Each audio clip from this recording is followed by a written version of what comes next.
O livro de Judas é o livro que fica antes do Apocalipse. Diz: Judas, servo de Jesus Cristo, irmão de Tiago, aos chamados, queridos em Deus Pai e conservados por Jesus Cristo, a misericórdia e a paz e a caridade vos sejam multiplicadas. Amados, procurando eu escrever-vos com toda diligência acerca da comum salvação, tive por necessidade escrever-vos e exortar-vos a batalhar pela fé que uma vez foi dada aos santos, porque se introduziram alguns que já antes estavam escritos para este mesmo juízo, homens ímpios que convertem em dissolução a graça de Deus e negam a Deus, único dominador e Senhor nosso, Jesus Cristo. Mas quero lembrar-vos, como a quem já uma vez soube isto, que, havendo o Senhor salvo um povo, tirando-o da terra do Egito, destruiu depois os que não creram.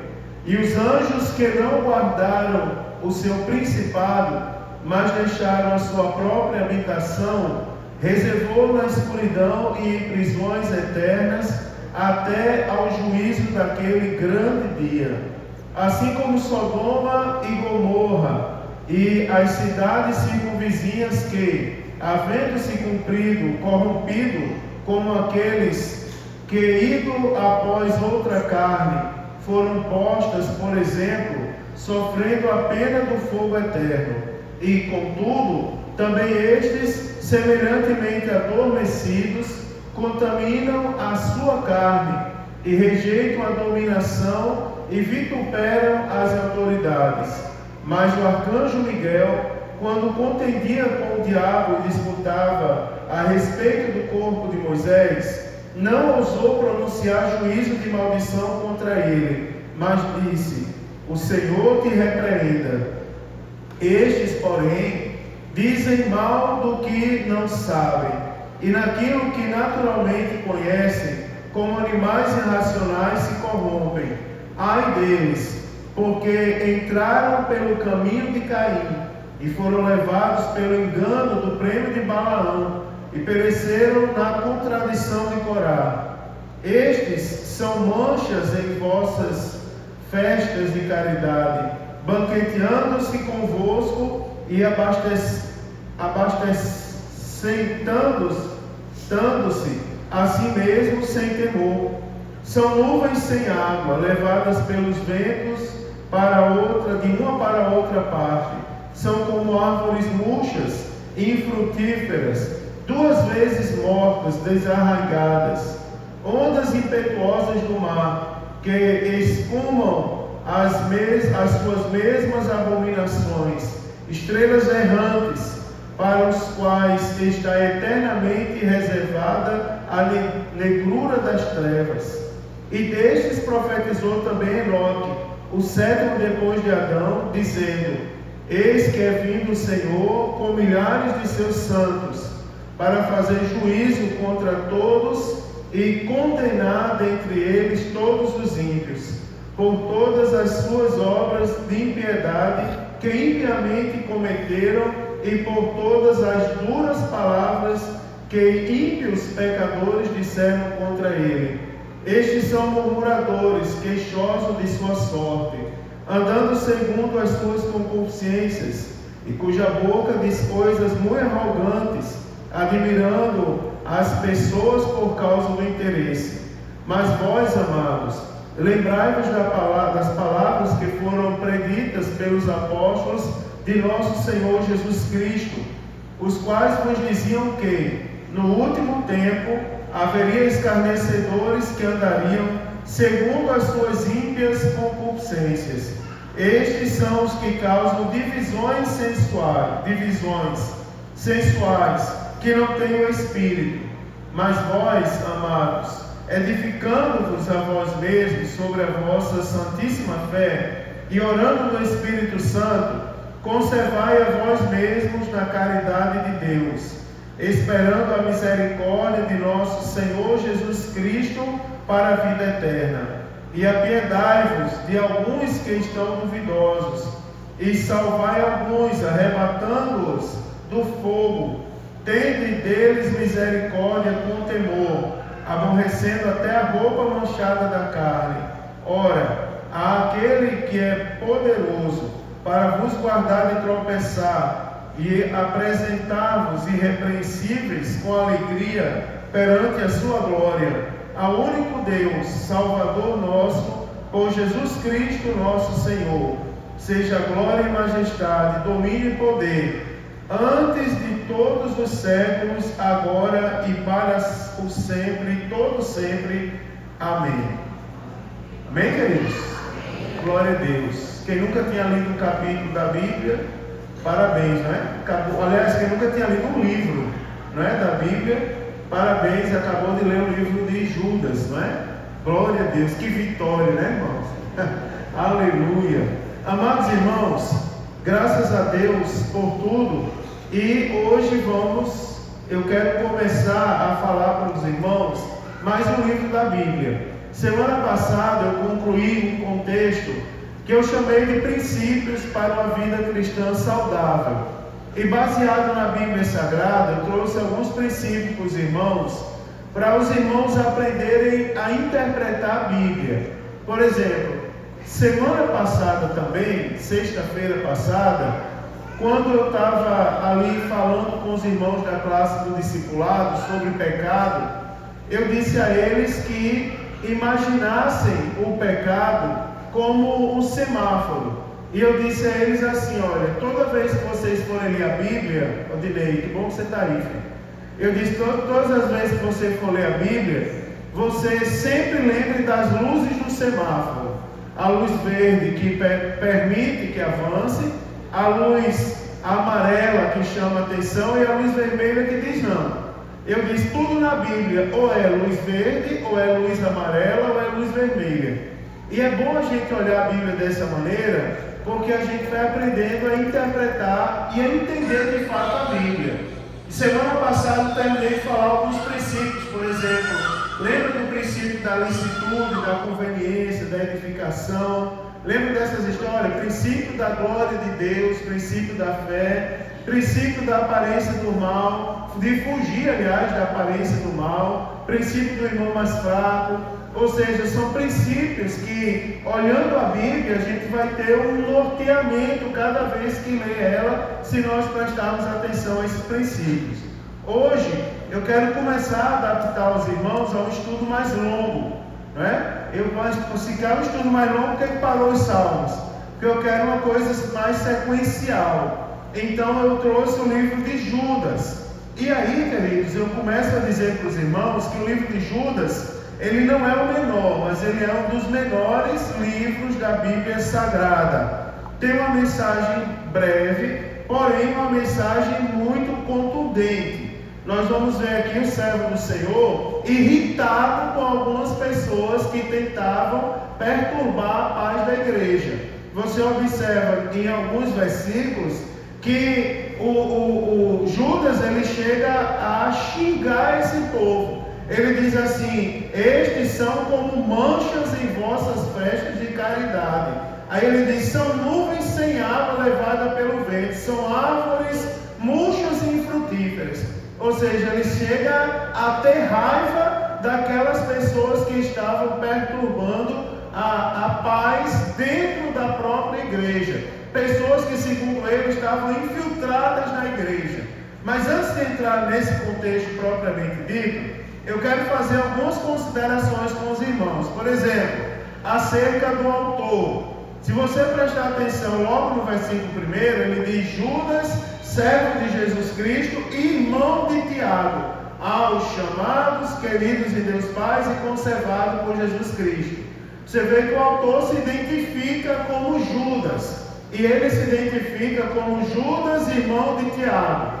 Preste atenção no detalhe aqui, é porque quando a gente vai estudar o livro de Judas, nós sempre, em todos os livros da Bíblia, nós vamos nos deparar com questionamentos teológicos.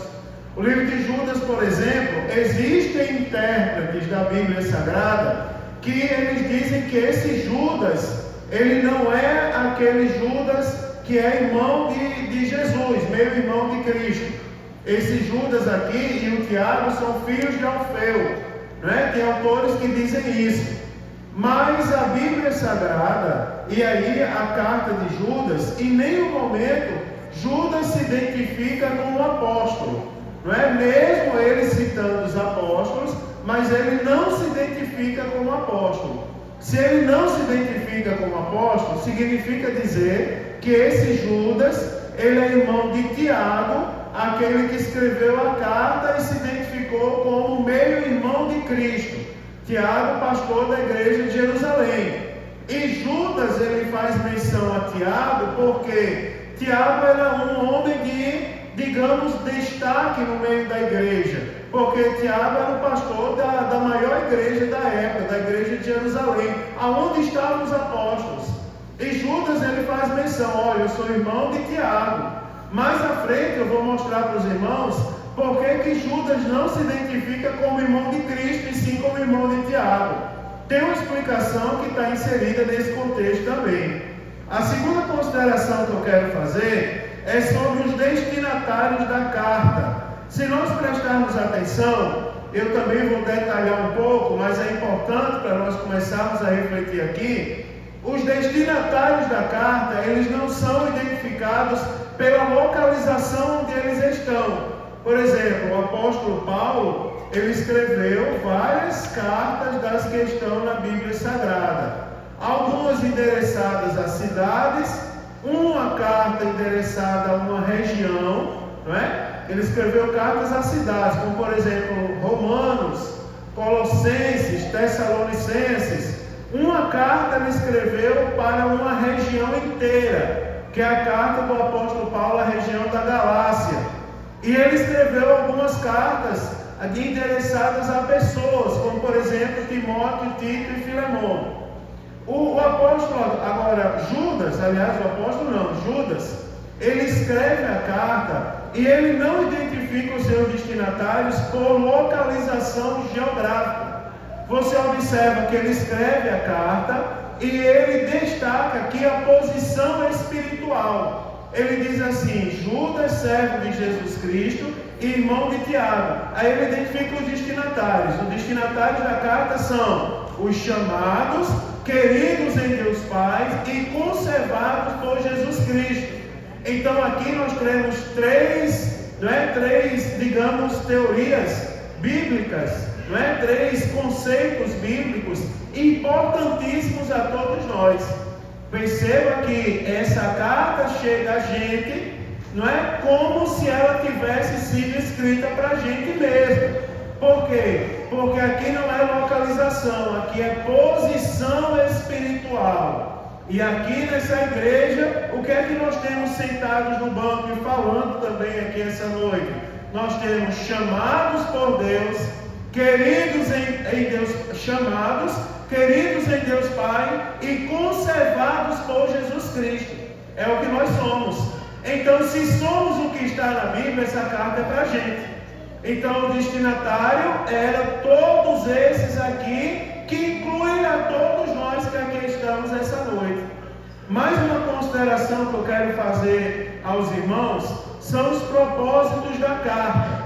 Os irmãos prestarem atenção aqui ao versículo de número 3, o Judas ele vai dizer assim, que ele queria escrever com toda diligência acerca da salvação, mas ele achou por necessidade escrever exortando a batalhar pela fé. Os irmãos lembram que eu falei algumas terças-feiras atrás? Eu disse: irmão, a base de tudo é a gente saber quem é Deus. Se nós não soubermos quem é Deus, não adianta a gente falar de dons, não adianta a gente falar de muita coisa. Ora, se você não sabe quem é o Deus que você serve, por exemplo, aqui nessa igreja não tem mais, porque a gente já está tudo vacinado. Mas tem igreja que, se sair, o povo acabar o culto, tiver alguém na calçada lendo a mão, deixa eu ler sua mão aqui, Moés. Aí pegar a mão e dizer assim: aqui está a linha da vida e da morte, você vai morrer. daqui uma semana. Misericórdia. Vai comprando caixão, não é? Para estar repreendido, em nome de Jesus, não é?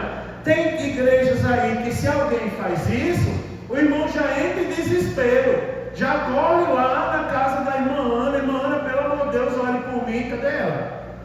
Né? Já ora, e está ali, na minha frente, já ora por mim, porque disseram, né? O servo de Satanás disse que eu ia morrer, e já ora que eu estou com medo, tenho que comprar o caixão. Não, irmão, nós servimos um Deus verdadeiro, que não leva em conta o dinheiro, nem cargo, nem posição, um Deus que nunca perdeu em batalha, e a sua palavra é como a navalha que corta sem distinção.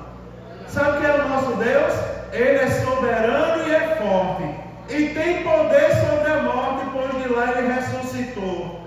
E na cruz ele mostrou que é capaz, pois derrotou Satanás e a sua cabeça ele esmagou. Ninguém consegue vencê-lo, ele é forte. Ninguém consegue impedi-lo a operar, pois a porta que ele fechar, ninguém abre.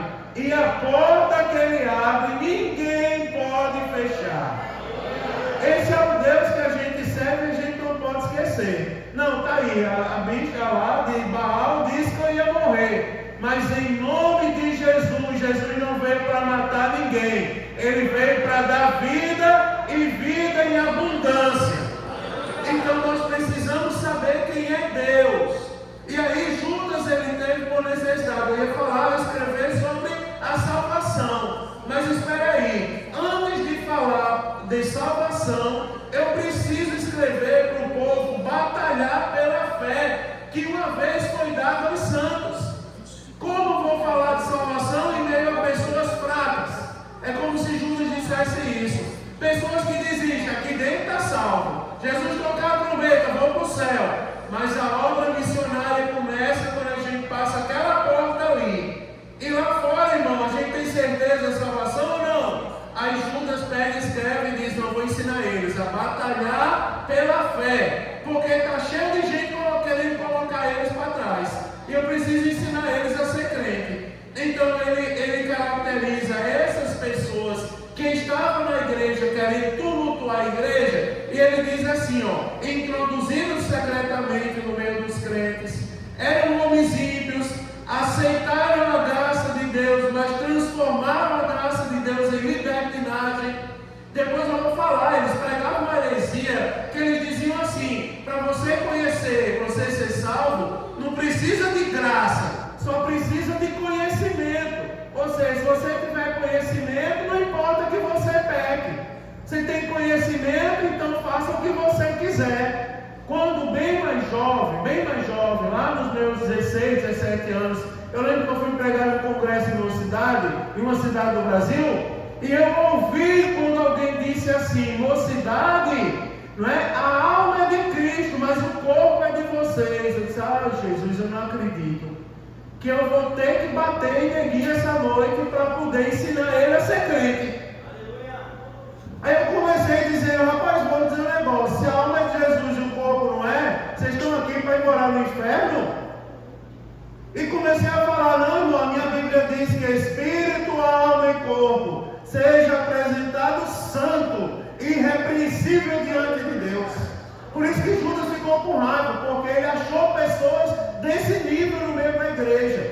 E pessoas que se levantam com essas palavras são um perigo, irmãos. Porque eles são como um vírus maldito que sai por aí infectando um e outro até tumultuar de vez as coisas de Deus. Preste atenção, eles negavam a Cristo como o único soberano, não é? Então Judas, ele faz uma convocação à igreja. Ele chama a igreja, não é? Uma convocação solene. Ele mostra o período dos falsos mestres e ele exorta a igreja a crescer na fé. Ele dá à igreja a garantia do propósito divino e ele convoca os crentes a não perder a oportunidade de evangelizar. Depois que ele escolheu os falsos profetas, ele diz assim, mas eles precisam da nossa oração. Vamos orar por eles e trazer eles de volta para o caminho. Porque na verdade eles são ignorantes, eles falam do que eles não sabem. Vamos ensinar a verdade para eles. Também eu quero falar para os irmãos que é o propósito da carta de Judas. Já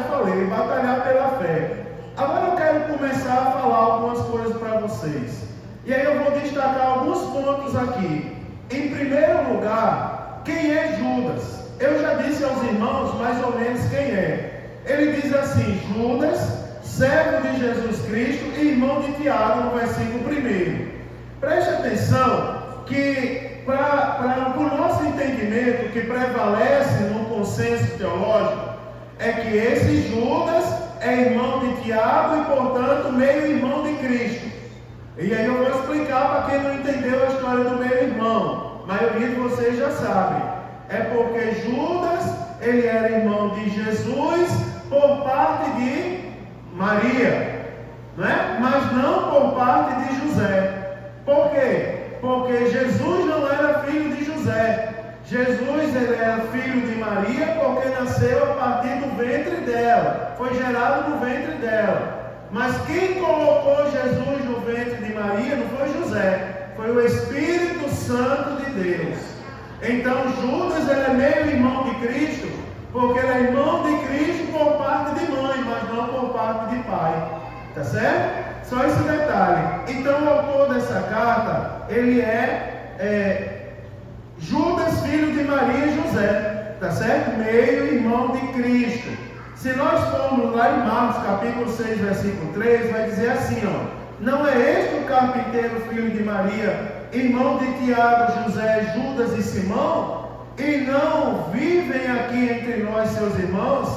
E escandalizaram-se nele, não é? Então Tiago, nem Judas nem Tiago, se a gente prestar atenção aqui, há um detalhe que já nos ensina. Nem Judas nem Tiago, ele se apresenta como irmão de Cristo, tá certo? Eles se apresentam como servo de Jesus Cristo. Você vai observar uma coisa interessante, isso é interessante. Judas e Tiago, eles podiam dizer: nós somos irmãos de Cristo, mas eles se apresentam como Judas, servo de Jesus Cristo e irmão de Tiago. Por que isso?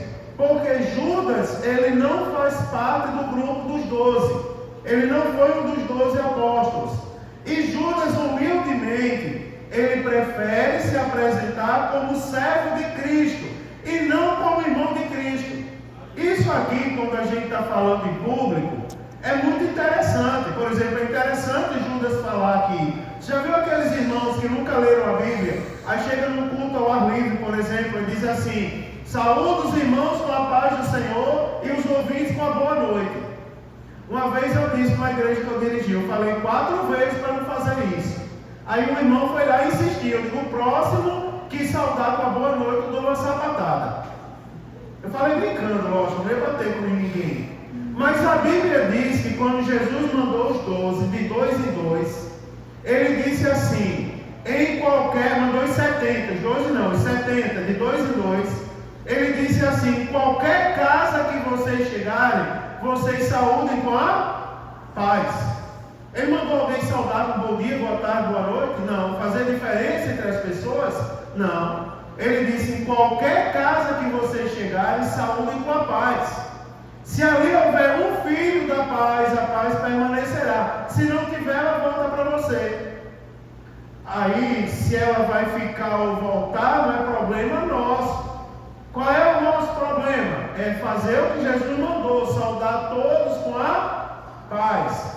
Quando Jesus manda saudar todos com a paz, tem um princípio de sabedoria aí. É porque Jesus não quer grandes e pequenos na obra dele.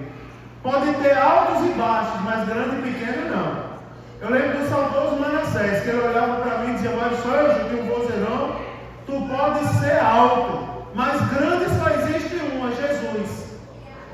Não é? Pode ter altos e baixos, agora grande e pequeno não. Todos são iguais. Por sinal, quando a gente está pregando na rua, deixa eu ensinar para vocês, que quando a gente pega o microfone e diz assim: eu sou o Iberto, você é um pecador, eu vou morar no céu e você é no inferno. Se pense numa coisa que a pessoa não vai fazer, é aceitar Jesus. Porque você precisa se colocar em igualdade. Nós somos pecadores. Todos nós somos pecadores. Agora tem um detalhe: aquele que aceita Jesus, ele vai morar no céu. E essa noite Jesus ele provê a solução para a nossa situação de pecado. Então entenda por que Judas ele se identifica como servo de Jesus Cristo. É porque é o seguinte, irmão, ele não queria ser visto como maioral entre as pessoas, ele queria ser visto como servo. Eu sou servo igual a vocês. Eu sou servo de Jesus Cristo, ou seja, muito melhor do que se apresentar como sendo maioral, é se apresentar no mesmo pé de igualdade. Eu sou igual a vocês. Presta atenção que é um grande ensinamento aqui. A palavra aqui, se nós formos observar, a palavra aqui do grego traduzida aqui por servo, ela é a palavra doulos, que ela tem por significado escravo. Sabe o que Judas estava dizendo aqui, em outras palavras? Ele estava dizendo assim: eu sou escravo de Jesus Cristo.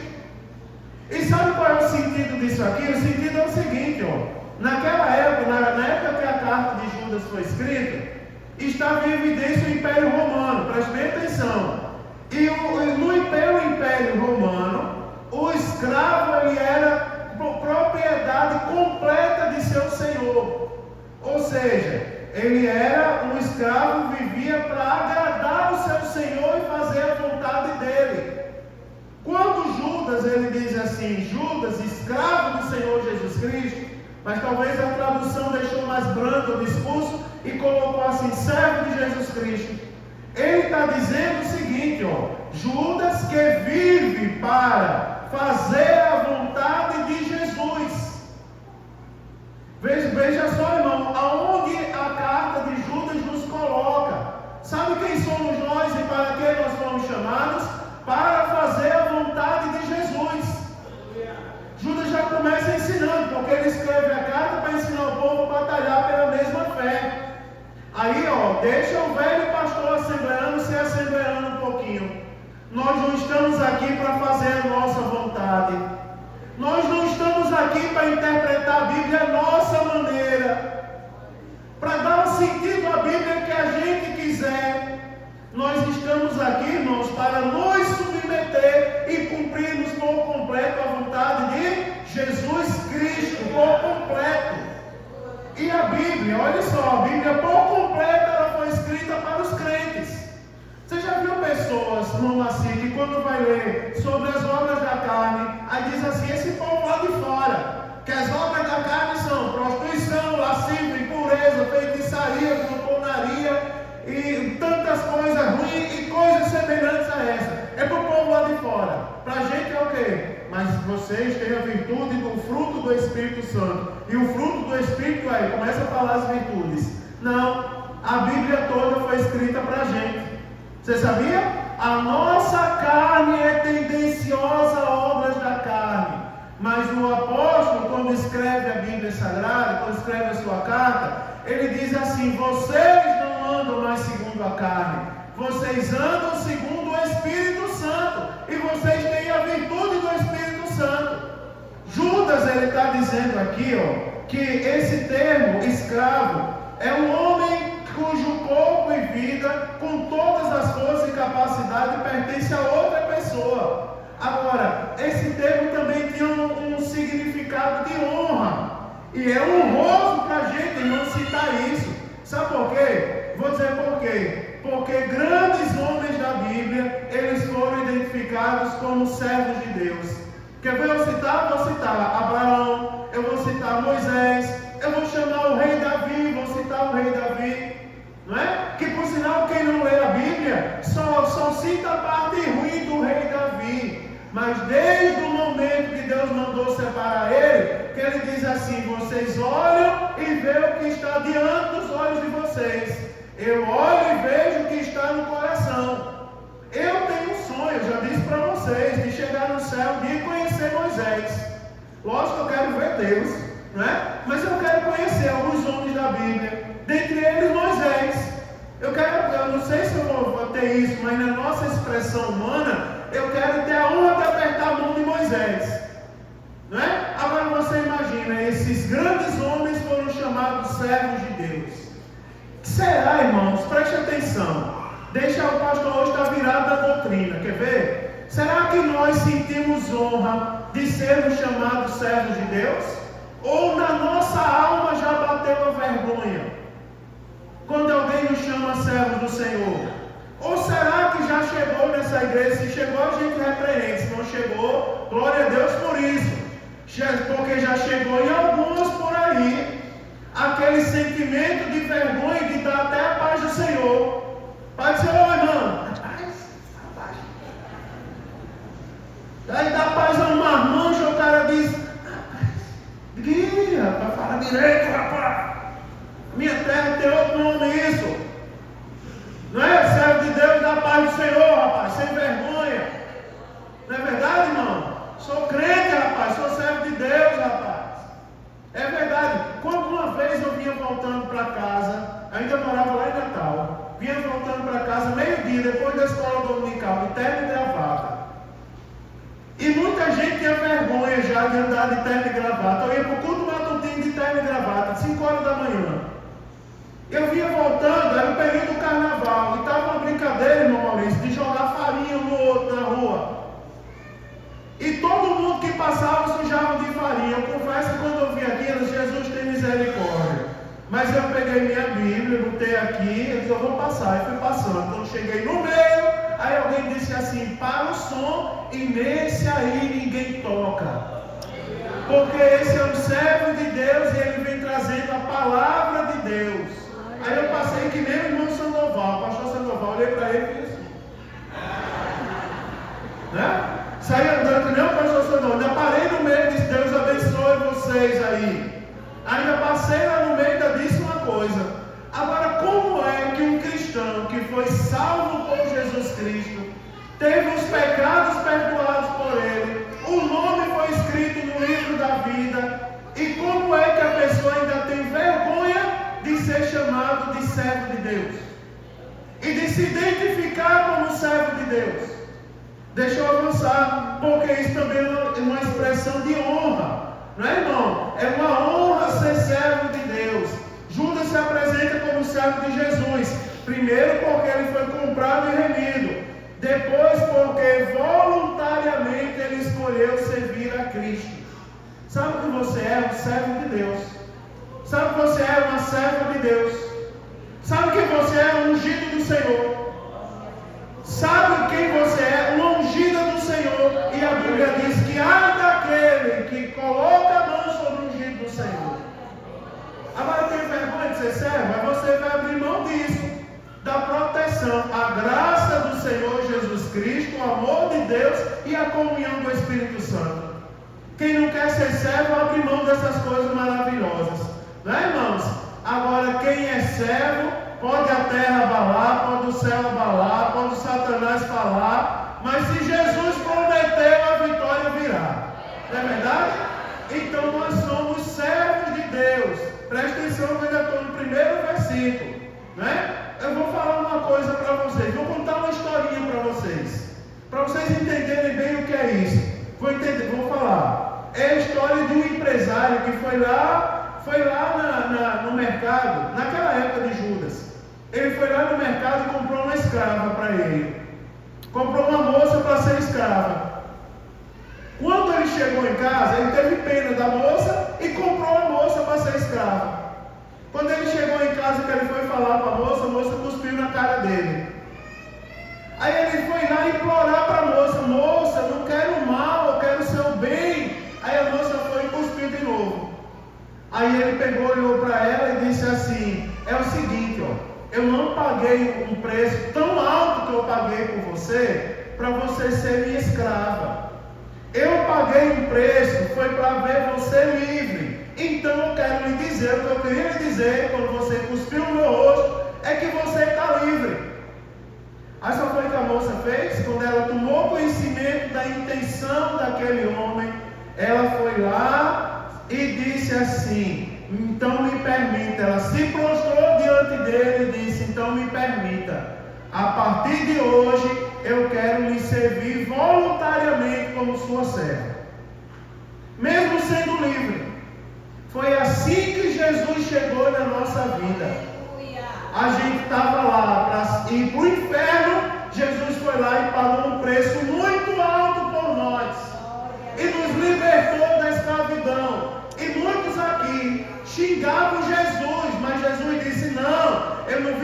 você ser meu escravo, não. Eu vim para você ser meu servo. Aliás, para você ser livre.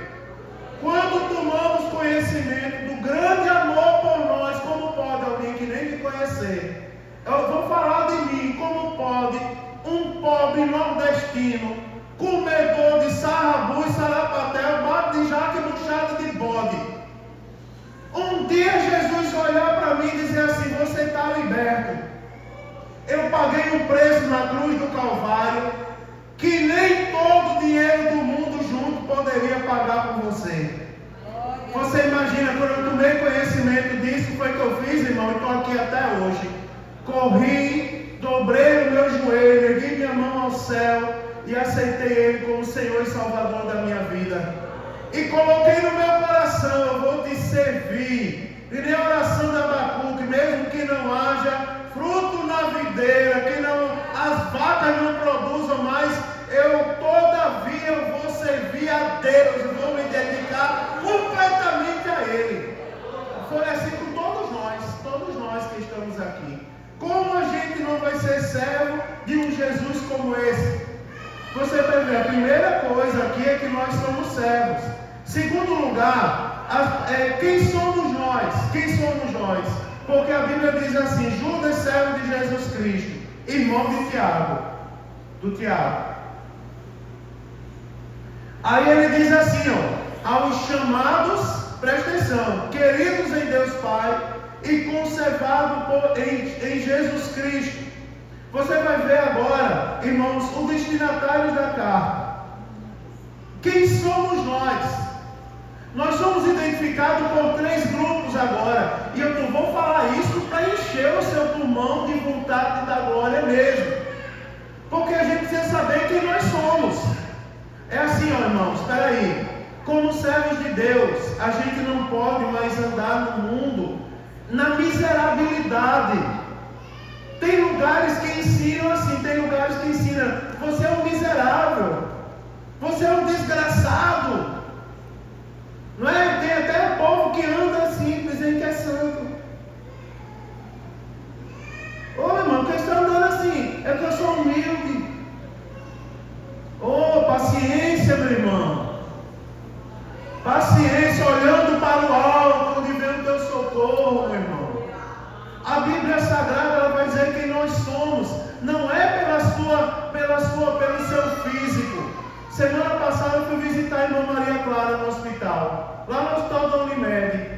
Já de idade avançada. A última das missionárias em Joinville. Quando cheguei lá, a irmã Maria Clara, ofegante, ali, respirando, estava se recuperando de uma virose.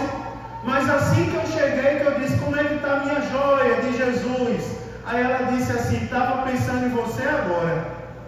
Eu disse: foi mesmo, Maria? Ela disse: foi. Dobra o joelho aqui, meu filho. Eu fui visitar. Aí ela disse: dobra o joelho. Eu dobrei o joelho lá da cama do hospital. E ela botou a mão na minha cabeça e disse: Senhor me fez lembrar do teu servo. E começou a profetizar para mim na oração. O Senhor tem um plano maravilhoso na vida dele. Dá força, palavra, graça, unção, para ele continuar fazendo o que o Senhor colocou na mão dele. Você observa, não é pelo físico, é pela condição espiritual. Daí Judas, ele começa a dizer assim, vocês é o resultado da soberania de Deus, do amor de Deus, do poder de Deus sobre a nossa vida, que começa desde a eternidade. Porque a Bíblia diz que antes de tudo existir, ele já sabia quem seríamos nós. Preste atenção, irmão. Judas, ele fala pelo menos 2 verdades sobre os crentes. Primeiro, as expressões para descrever os crentes: chamados, não é? Queridos e conservados. E segundo, para revelar algumas doutrinas bíblicas que estão inseridas em cada palavra dessa. Judas, ele destaca, irmão, 3 grandes doutrinas bíblicas: a doutrina da eleição, a doutrina da vocação e da perseverança. 3 coisas ele fala acerca da gente, quem nós somos, e ele revela doutrinas bíblicas ao nosso respeito. Olha só, também aqui nós identificamos a ação da Trindade. Nós encontramos aqui que Deus é um só. mas que ele subsiste em 3 pessoas. O Pai elege, o Espírito Santo é quem chama, nos convence, e o Filho é quem nos dá segurança. Agora eu quero falar dessas 3 coisas com vocês. Primeiro, os chamados. Preste atenção que a primeira coisa que Judas lembra as pessoas é que nós não somos qualquer pessoa. Nós fomos chamados das trevas para a luz. Agora, quando a Bíblia fala da luz, ela não fala de qualquer luz, ela chama luz de maravilhosa. Em outras palavras, nós fomos chamados da escravidão para a liberdade. Nenhum de nós que estamos aqui somos escravos. Quem obrigou você a vir ao culto hoje? Me diga uma coisa, quem aqui Jesus já pegou pela orelha? Vamos lá, Lucas, hoje você vai ao culto, danado. Jesus já fez isso com você? Diga aí, Jesus já pegou alguém pelos cabelos, Lara? Jesus já te pegou pelos cabelos? Você tem os cabelão grandes, vem cá, pelos cabelos. Amarrar ali no banco, dá um nó. Jesus já fez isso com alguém que está aqui? De maneira alguma. Sabe por quê? Em outros lugares aí, se as pessoas não forem lá, elas são cobradas, são punidas. Mas sabe por que nós viemos aqui, todos nós? Porque nós somos livres. Nós não estamos aqui aprisionados, nós estamos aqui com liberdade para adorar, para ouvir, para glorificar. A primeira coisa é que nós fomos chamados e fomos escolhidos, irmãos, soberanamente por Deus e por sua graça. O mesmo Deus que nos chamou, que nos predestinou como servos, Ele nos chamou através da sua graça maravilhosa, do seu poder, do seu favor imerecido. Então, a palavra de Deus, todos aqueles a quem Deus conhece, esse também Deus chama. Se chegou alguém aqui com aquele sentimento no coração de dizer assim: eu não sou nada, eu não tenho condições, eu não sei por que eu estou aqui, não é? Ô irmão, Jesus lhe convida a tomar uma atitude drástica hoje. Sair do complexo de inferioridade. Em nome de Jesus, sair da prisão. Você não está aqui não é porque você não vale nada, não. Você está aqui é porque você é diferente. Você está aqui porque Deus lhe escolheu. Sabe a que a igreja é comparada? A igreja é comparada a um corpo. E nós somos os órgãos do corpo. Jesus é o cabeça e a cabeça. E nós somos os órgãos do corpo. Uma vez eu disse assim, irmão, às vezes a gente olha os órgãos do corpo, as partes do corpo, e olha, por exemplo, Felipe, o dedo mindinho do pé, ou o dedo feio da unha feia. Em alguns tem até muita dificuldade para cortar a unha, porque ela é toda atravessada. Mas é o dedo do equilíbrio. Alguém que não tem o dedo do pé anda cambaleando, precisa de uma bengala. Porque o dedo mindinho do pé, por mais feio que seja, ele é necessário. Deus colocou ali porque ele é necessário. Se alguém é o dedo mindinho do pé, eu não sei se alguém chegou aqui dizendo: eu sou o mais feio da igreja, a unha é mais feia, eu não tenho necessidade, eu não tenho importância. Jesus manda dizer a você, querido, se tirar você, aí alguém vai cambalear, vai faltar alguma coisa, vai faltar equilíbrio. Entenda que você tem importância para Deus. Alguém um dia me desafiou e disse: pastor, e o apêndice? Por que tira o apêndice? Aí eu fui procurar alguém da área de saúde para me explicar. Eu disse: criatura, qual a importância do apêndice?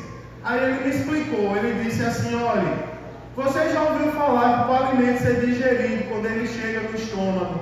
O estômago libera um suco gástrico, que é rico em amônia, não é? E várias outras coisas ali, rico em bactérias. Aquelas bactérias têm a função de corroer o alimento e separar o que é bom e o que não é.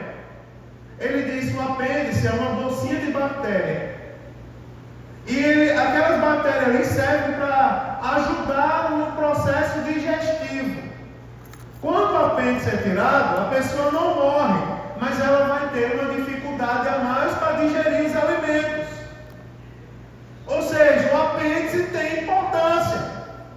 Se a gente fosse falar de evangelismo agora, irmão Maurício, o senhor gosta de evangelizar, irmão Mâncio? Quer ver uma coisa? A gente ia dizer, irmão, se tiver um apêndice aqui na igreja, o saquinho de bactéria, saiba que você é muito importante para Deus. E na sua ausência, vai faltar bactéria para tirar as impurezas da igreja. Não é interessante isso? A gente precisa saber, irmão. Pare de viver, de querer viver na miserabilidade. Deus lhe conhece por dentro e por fora na intimidade. E você tem um valor tão grande para Ele que você não faz ideia. Faz o seguinte, ó, no lugar de reclamar, hoje pega o talento que Deus colocou na sua mão e coloca à disposição dele. Eu, quando era coordenador geral do discipulado em outra cidade, tinha um homem que tinha aquele caroço nas costas, cocunda, né, que chama? Ele tinha aquele caroço nas costas. Ele sentava no último banco, irmãos, no último banco da igreja. Quando o pastor dizia assim, agora receba a bênção, ele corria. Aí um dia eu coloquei no meu coração, já faz um dia que eu quero falar com aquele rapaz ali, mas quando o dia receba a bênção, ele corre, não fala com ninguém, fica calado, fugindo de todo mundo o culto inteiro. Eu vou a mão a tocar para falar com ele. Quando o pastor foi dar a bênção, eu corri lá para a porta de trás. Quando ele levantou para correr, eu peguei ele pelo braço. Vem cá, eu preciso conversar com você. Como é seu nome? Aí me falou o nome dele. Aí eu disse, rapaz, eu tenho alguns cultos que eu quero conversar com você. E você foge. Aí ele disse assim, não, já faz mais de 15 anos que eu congrego aqui, no templo central da igreja, daquela igreja. Faz mais de 15 anos que eu congrego, ninguém nunca me cumprimentou. Acho que é por causa do meu caroço nas costas e tal. O povo na cidade, por sinal, chamava ele de caroço. É um caroço nas costas que o povo me discrimina. Eu disse, não, isso é coisa da sua cabeça, rapaz. Ninguém me discrimina aqui não discrimina, porque você não vive na minha pele. Aí eu olhei para um bebedouro gelado que tinha assim na saída da igreja, e o garrafão que estava em cima, como é que chama garrafão aqui em Joinville? Garrafão mesmo? De água? A bombona, pronto. A bombona de água estava vazia. Aí eu disse, vem aqui, conversando, que eu preciso arrumar isso aqui.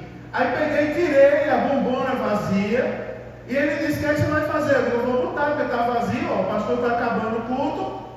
Aí o povo vai sair e não tem água para beber. Eu vou botar isso. Não, o pastor da minha igreja não faz força. Deixa que eu coloco a água aí. Aí foi lá, pegou coisa de água, fez uma pose, botou a água lá. E eu disse assim a ele, rapaz, o que é que você achou quando você colocou essa água aí? Aí ele disse, eu achei que eu fui muito importante na igreja. Eu estou me sentindo muito importante, eu servi para alguma coisa. Aí eu disse assim, você está vendo lá no púlpito, olha lá para o púlpito. Você está vendo que está faltando água para o pregador lá? Eu estou no deserto. Falei o culto inteiro e não tem água para mim. Então, a partir de hoje eu vou lhe dar uma missão. Ele disse, qual é? O Ministério da Água. Vou criar o Ministério da Água. A partir de hoje, ninguém pode ter sede nessa igreja. Vai ser sua função olhar todos os gelados. Quem tiver com bombona vazia, você tem que colocar a bombona d'água lá. Ele olhou para mim e disse, eu topo o desafio. Eu disse, você vai levar água lá para o público. Olhe lá, quem tiver com sede, você serve. No outro dia, ele chegou na igreja com a gravatinha borboleta, um terno assim, ainda com caroço nas costas, e saiu se tremendo todo com a bandeja assim, ó, para servir água. Saiu, vou pegar esse negócio aqui, não ficou que saiu a bandeja, ele assim, ó, segurando aqui. A água pingando, e ele foi lá e botou água, olhou para mim, e eu bem assim para ele. Quando eu fui me despedir de lá, ele veio servir água. Depois de um tempo, ele veio já assim, ó, dançando com a bandeja. Que a água, né, já fazia uma pose e já tinha um gingado ali para servir água. Sabe por quê, irmãos? Pega o seu talento, porque eu vou falar, vou fugir um pouco da carne de Judas. Mas quem quer colocar na sua cabeça e no seu coração que você não vale nada, já está destruído. Quem quer colocar isso na sua cabeça já é derrotado. Já foi sentenciado e não tem recurso para presença dele, ele já está eternamente no inferno. Porque o Deus que a gente serve, ele está falando conosco e dizendo assim: você tem um grande valor na minha obra. Você tem um grande valor para mim. Pega o seu talento e coloca à disposição de Deus. Sabe por quê? Porque Deus já lhe conhecia e ele foi e lhe chamou. Você imagina, irmão, um rei vai chamar alguém para ficar perto dele se não valer nada? Agora você imagina: eu vou andar de cabeça baixa? Eu vou andar nada, rapaz. Porque quem me chamou não foi um reizinho que daqui a alguns dias vai morrer quando vai lá chorar. Não, meu irmão. Quem me chamou foi o Rei dos Reis, Senhor dos Senhores, General dos Generais, Juiz dos Juízes. Ele me chamou para fazer parte da família dele. E você me imagina, ele não me chamaria se eu não tivesse um grande valor para ele. Sabe por que você está aqui? Porque você tem um grande valor para o Deus que lhe chamou para estar aqui essa noite. Você tem um grande valor para ele. Pode ir o mundo todo dizer: você não serve para nada, não presta para nada. Porque Deus em mim, ó. E é bom quando Deus chama a atenção da gente assim. Deus está chamando a atenção de crentes aqui esta noite. Você não está aí por acaso, não. Você está aí porque você foi chamado por Deus. Você está aí porque Deus conhecia você. Ele chamou. Para o mundo você pode não valer nada, mas para Deus você é uma bomba atômica na mão dele. E quando você entender isso de uma vez por todas, não é? Muita gente vai ser impactada com aquela explosão. Pô! Não é, irmão? Quando explodiu o poder de Deus através de você. Eu vou dizer mais, levante sua cabeça, sai daqui de cabeça erguida hoje, porque o que te chamou tem poder. Aleluia! No céu, na terra, embaixo da terra. Nosso Deus tem poder, irmão. Eu vou terminar agora, porque não só chamou. Me permita falar só mais essa. Não vou citar mais nenhum caso. Porque ele diz assim, ó: aos chamados, aí diz queridos em Deus Pai. Essa palavra queridos em Deus Pai é a mesma traduzida por amados. Amados por Deus. Olha que coisa bonita. Além de chamado, é amado pelo próprio Deus. O amor de Deus é um amor incondicional. Você imagina que não é um amor que a minha esposa, irmão, era tão radical. Hoje eu sou mais não é tão radical. Mas eu era tão radical, tão assembleano, que ela dizia assim quando a gente namorava: Mário, diz que me ama. Eu digo: não. Mas por que você não me ama? Não, só vou dizer depois do casamento, não tem mais jeito de voltar atrás. Aí eu amo mesmo. Porque eu era ali de mocidade e eu via o povo, um negócio: eu te amo, ela pôr para lá, para cá, daqui a pouco acabava o namoro. Não, eu não posso errar. Eu não posso errar. Eu vou falar, e quando eu falar é definitivo. Hoje eu digo: eu te amo. Né? Ela fica toda emocionada, irmãos. Não é? Olha só, ganhei um pastel com Coca-Cola depois do culto.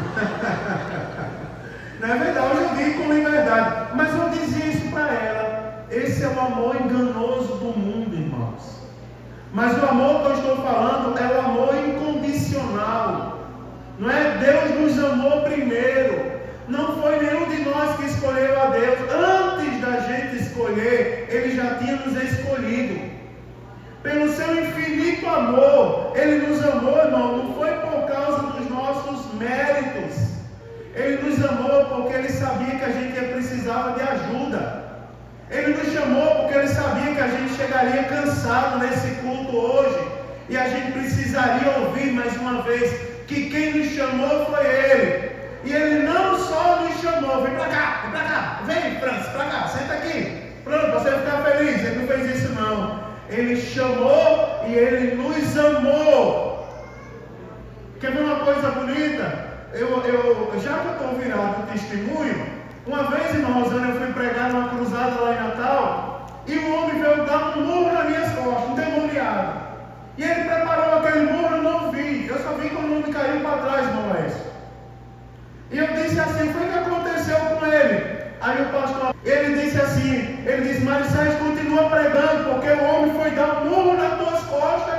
E quando chegou perto, ele levou como um choque.